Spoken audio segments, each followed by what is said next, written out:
The Statement of Randolph Carter by H.P. Lovecraft. I repeat to you, gentlemen, that your inquisition is fruitless.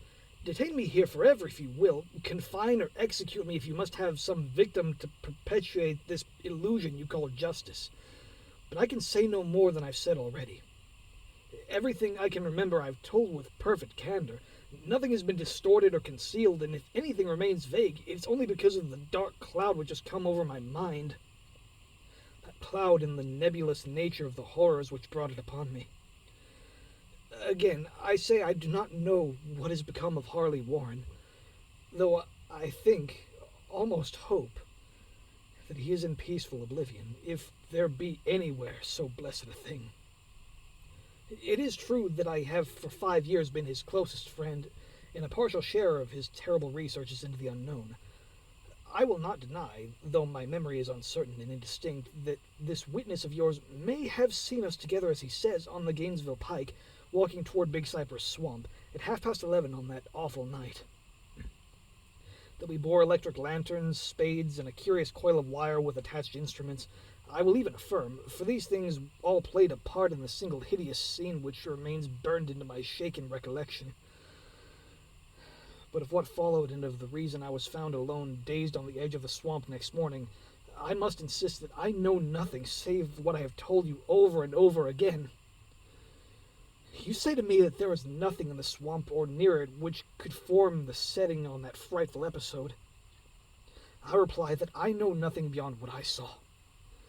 Vision or nightmare it may have been, vision or nightmare I fervently hope it was. Yet it is all my mind retains of what took place in those shocking hours after we left the sight of men. And why Harley Warren did not return, he or his shade, or some nameless thing I cannot describe, alone can tell. As I have said before, the weird studies of Harley Warren were well known to me, and to some extent shared by me. Of his vast collection of strange, rare books on forbidden subjects, I have read all that are written in the languages of which I am master. These are few compared with those in languages I cannot understand.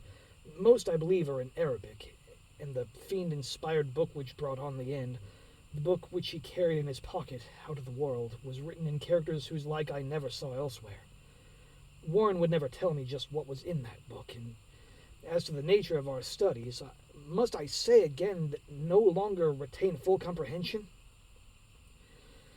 It seems to me rather merciful that I do not, for they were terrible studies which I pursued more through reluctant fascination than through actual inclination. Warren always dominated me, and sometimes I feared him. I remember how I shuddered at his facial expression on the night before the awful happening, when he talked so incessantly of his theory. Why certain corpses never decay, but rest firm and fat in their tombs for 1,000 years. But I do not fear him now, for I suspect that he has known horrors beyond my ken. Now, I fear for him. Once more, I say that I have no clear idea of our object that night. Certainly it had much to do with something in the book which Warren carried with him, that ancient book in indecipherable characters which had come to him from India a month before. But I swear I do not know what it was we expected to find. Your witness says he saw us at 11:30 in the Gainesville Pike, headed for Big Cypress Swamp. That is probably true, but I have no distinct memory of it. The picture seared into my soul is of one scene only, and the hour must have been long after midnight, for a waning crescent moon was high in the vaporous heavens. The place was an ancient cemetery, so ancient that I trembled at the manifold signs of immemorial years. It was in a deep, damp hollow, overgrown with rank grass, moss, and curious creeping weeds, and filled with the vague stench which made idle fancy associated absurdly with rotting stone. On every hand were the signs of neglect and decrepitude, and I seemed haunted by the notion that Warren and I were the first living creatures to invade a lethal silence of centuries.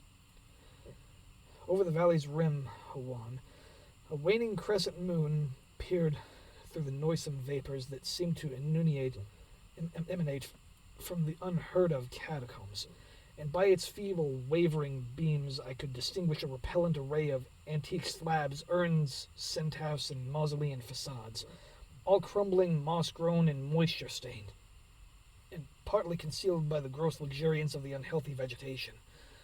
My first vivid impression of my own presence in this terrible necropolis concerns the act of pausing with Warren before a certain half-obliterated sepulchre, and of throwing down some burdens which we seemed to have been carrying. I now observed that I had with me an electric lantern and 2 spades, whilst my companion was supplied with a similar lantern and a portable telephone outfit. No word was uttered, for the task seemed known to us, and without delay we seized our spades and commenced to clear away the grass, weeds, and drifted earth from the flat, archaic mortuary. After uncovering the entire surface, which consisted of 3 immense granite slabs, we stepped back some distance to survey the charnel scene. And Warren appeared to make some mental calculations. Then he returned to the sepulchre, and using his spade as a lever, he sought to pry up the slab nearest to the stony ruin which may have been a monument in its day. He did not succeed, and motioned to me to come to his assistance. Finally, our combined strength loosened the stone, which we raised and tipped to one side. The removal of the slab revealed a black aperture, from which rushed an effluence of miasmal gases so nauseous that we started back in horror. After an interval, however, we approached the pit again and found the exhalations less unbearable. Our lanterns disclosed the top of a flight of stone steps, dripping with some detestable ichor in the inner earth, and bordered by moist rolls encrusted with nitre. And now, for the first time, my memory records verbal discords. Warren, addressing me at length in his mellow tenor voice, a voice singularly unperturbed by our awesome surroundings. I'm sorry to have to ask you to stay on the surface," he said, "but it would be a crime to let anyone with your frail nerves go down there. You can't imagine, even from what you've read and from what I've told you, the things I shall have to see and do. It's fiendish work, Carter, and I doubt if any man without ironclad sensibilities could ever see it through and come up alive and sane. I don't wish to offend you, and heaven knows I'd be glad enough to have you with me, but the responsibility is in certain sense mine, and I couldn't drag a bundle of nerves like you down to probable death or madness. I tell you, you can't imagine what the thing is really like. But I promise to keep you informed over the telephone of every move. You see, I have enough wire here to reach the entire center of the earth and back." I can still hear in memory those coolly spoken words, and I can still remember my remonstrances. I seemed desperately anxious to accompany my friend into those sepulchral depths, yet he proved inflexibly obdurate. At one time, he threatened to abandon the expedition if I remained insistent, a threat which proved effective, since he alone held the key to the thing. All this I can still remember, though no longer know what manner of thing we sought. After he had secured my reluctant acquiescence in his design, Warren picked up the reel of wire and adjusted the instruments.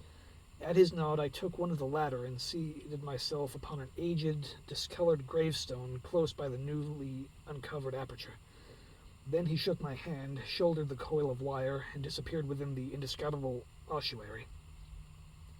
For a moment, I kept sight of the glow of his lantern, and heard the rustle of the wire as he laid it down after him. But the glow soon disappeared abruptly, as if a turn in the stone staircase had been encountered, and the sound died away almost as quickly.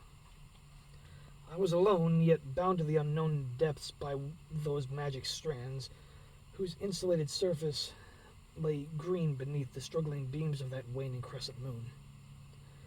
In the lone silence of that hoary and deserted city of the dead, my mind conceived the most ghastly fantasies and illusions, and the grotesque shrines and monoliths seemed to assume a hideous personality, a half-sentience. Amorphous shadows seemed to lurk in the darker recesses of the weed-choked hollow, and to flit as in some blasphemous ceremonial procession past the portals of the moldering tombs on the hillside, shadows which could not have been cast by that pallid peering crescent moon. I constantly consulted my watch by the light of my electric lantern and listened with feverish anxiety at the receiver of the telephone, but for more than a quarter of an hour heard nothing. Then a faint clicking came from the instrument, and I called down to my friend in a tense voice.